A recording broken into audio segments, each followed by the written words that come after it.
ya Biblia. Ezekieli sura 12 kuanzia mstari wa 1 mpaka wa 4. Inasema nini? Inasema, ndio, neno la Bwana likamjia tena. Anasema neno la Bwana likamjia tena Na kusema, mwanadamu.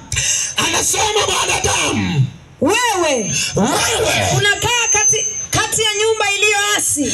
Anaambiwa huyo Ezekieli ya kwamba wewe iliyoasi, watu ambao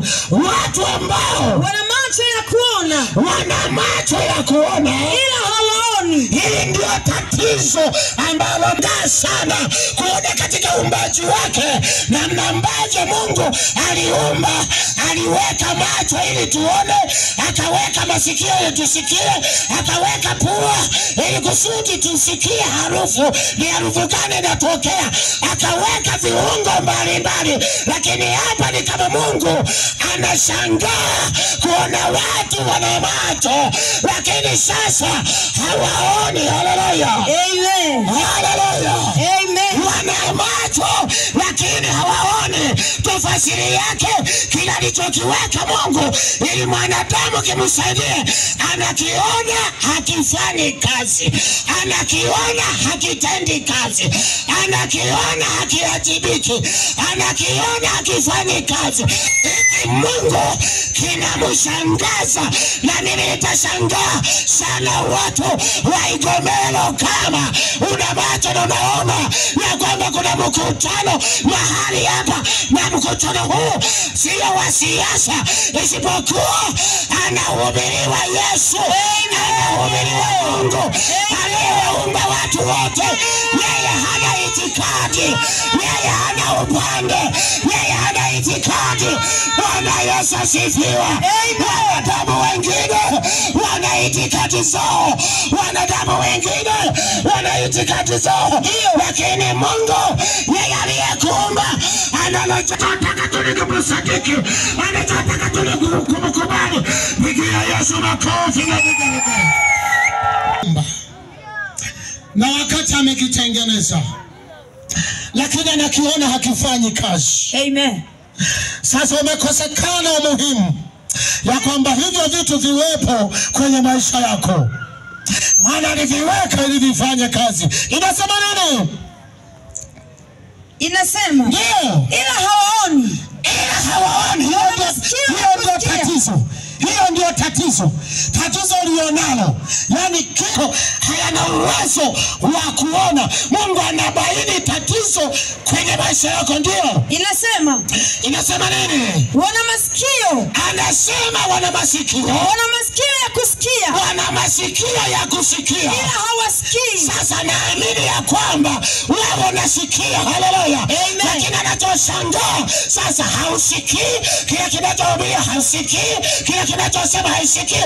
Lakini nataka jioni ya leo masikio yako yafunguliwe, masikio yako yafunguliwe, masikio yako yafanye kazi. Nampigia Jehova. Mwambie jirani yako ni jioni ya kuhama. Mwambie jirani yako ni jioni ya kuhama. Mwambie jirani yako, mbona siwasikia jirani yako ni jioni ya kuhama? Hebu sema tena, ni jioni ya kuhama. Ni jioni ya kuhama. Sema tena na nisikia, ni jioni ya kuhama. Ni jioni ya kuhama. Leo hama. Leo hama. Leo hama. Leo hama. Kwenye ulevi. Kwenye ulevi. Hamia kwa Yesu. Hamia kwa Yesu. Kwenye uzinzi. Kwenye uzinzi. Hamia kwa Yesu. Hamia kwa Yesu. Kwenye uongo. Kwenye uongo. Hamia kwa Yesu. Hamia kwa Yesu. Kwenye uzinzi. Kwenye uzinzi. Hamia kwa Yesu. Hamia kwa Yesu. Kwenye utukanaji. Kwenye utukanaji. Hamia kwa Yesu. Hamia kwa Yesu. Kwenye uchawi. Hamia kwa Yesu. Hamia kwa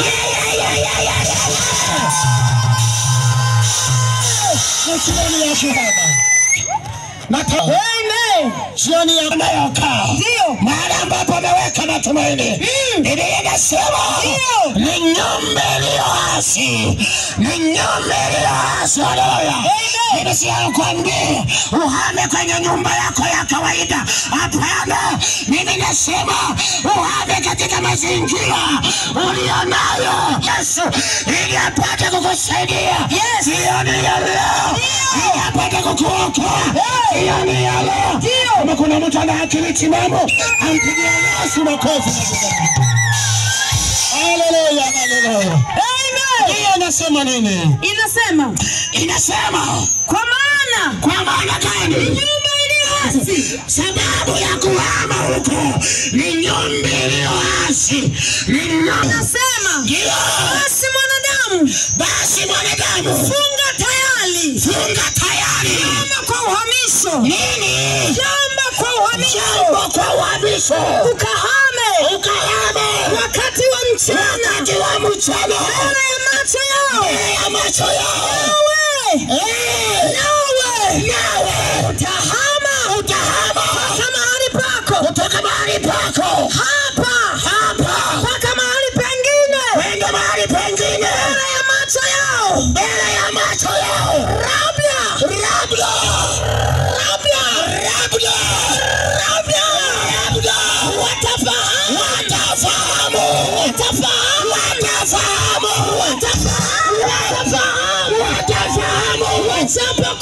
Watapokuwa nyumba iliyoasi. Watapokuwa nyumba iliyoasi.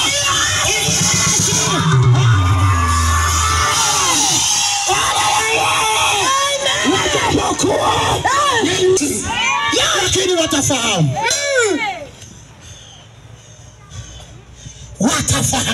lazima wajue. Watafahamu.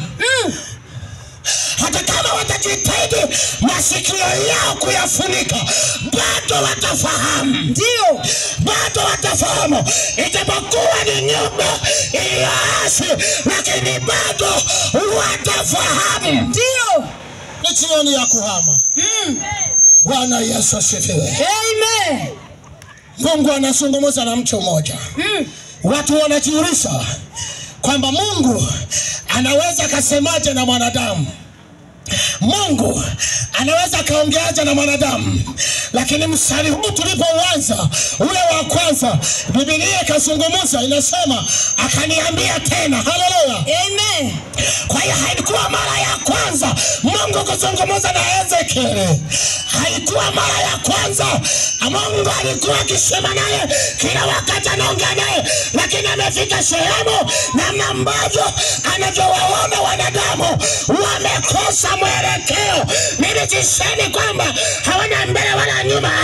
Hapana, mbele wanayo na nyuma wanayo, lakini kitu tu walichokikosea ni kwamba ni wanadamu waliona macho lakini hawaoni, wana masikio lakini hawasikii. Anaambiwa usikae katika watu hao, usiteseke na watu hao, usihangaike na watu hao. Ni kuhama.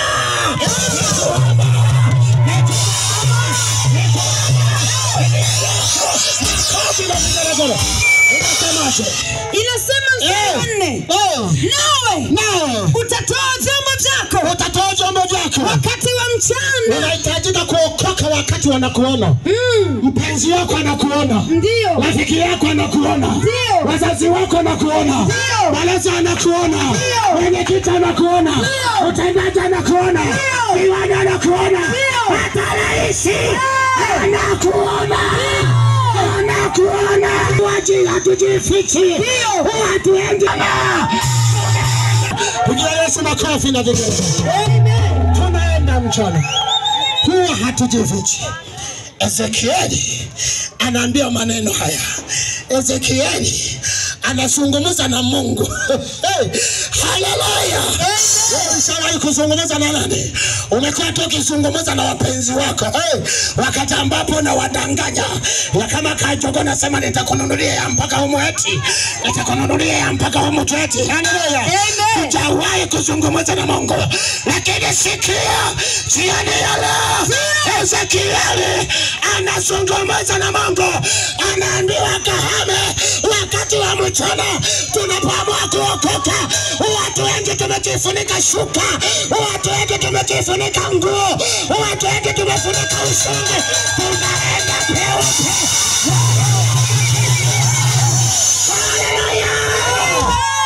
Huwa tunaenda peupe ili atoke, kwa sababu nyumba ni ya watu walioasi, ni ya watu wapagani, ni ya watu wenye dhambi. Bwana Yesu asifiwe. Amen. Unajua kuna kitu kibaya kama dhambi. Hakuna kitu kibaya kama dhambi. Dhambi ni mbaya, inapaswa kukimbiwa. Dhambi ni mbaya, inapaswa kuachwa. Dhambi ya ulevi, dhambi ya uzinzi, dhambi ambazo wakati mwingine umekuwa ukizifagilia, umekuwa ukizisifia, lakini Biblia inatuambia ya kuwa asilimia hadi wa 12 inasema aje, kimbia kama maji, kimbia kama maji. Ile dhambi unayoisifia saa nyingine unawaambia kwamba unabaki na kama mwanamke mmoja tu kama mama yako. Kwani kwenye bustani wa Edeni waliumba wanawake wangapi? Mmoja. Walikuwemo watu wangapi? Mwanaume mmoja na mwanamke mmoja. Halafu kwa kukosa akili nasema unabakiza kama mwanamke mmoja tu kama mama yako. Lakini nasema mtu mzinzi ni sharti apigwe afe. Inasema nini? Inasema nini Walawi? Hujafunua. Walawi 2:10 inasema na hicho kitakachosalia. Mambo ya Walawi sura ya 2 mstari wa 10. Inasema nini? Inasema na hicho kitakachosalia. 20 sorry. 20. Sura ya 20. Sura ya 20. Sura ya 20 kimbia kama maji. Mstari wa 10. Mimi nakupeleka taratibu. Na mtu azinie na mke. Na mtu asinie na mke wa mtu mwingine. Naam. Yeye asinie na mke wa jirani yake. Hebu rudia vizuri. Kuna mtu anataka kukimbia huko. Tulia tu hapo hapo. Usiondoke hapo hapo. Maana umekuwa ukiwadanganya tu. Yaani mimi ndio bingwa. Yaani huwa bingwa kwenye uzinzi. Inasema umeshindwa kuwa bingwa kwa mke wako. Na mtu asinie na mke. Na mtu asinie na mke wa mtu mwingine. Naam. Yeye asinie na mke wa jirani yake. Tumme. Yaani wewe sio mke wako ndio unapeleka sukari. Kachanganyikiwa huyo. Mke ni wa mwingine kabisa. Halafu najiuliza kana waonaga njemba zingine. Yaani unajua tu kwamba hii inayotanguliaga uwe ilishaka kata kona. Yaani ile akili inayotanguliaga ilishakula kona. Yaani unaanza kutunza mji wa mwenzio wakati wa kwako. Hata wakipika chai wanauliza mama, hii ni dawa ya tumbo. Yaani maana yake chai hawaijui.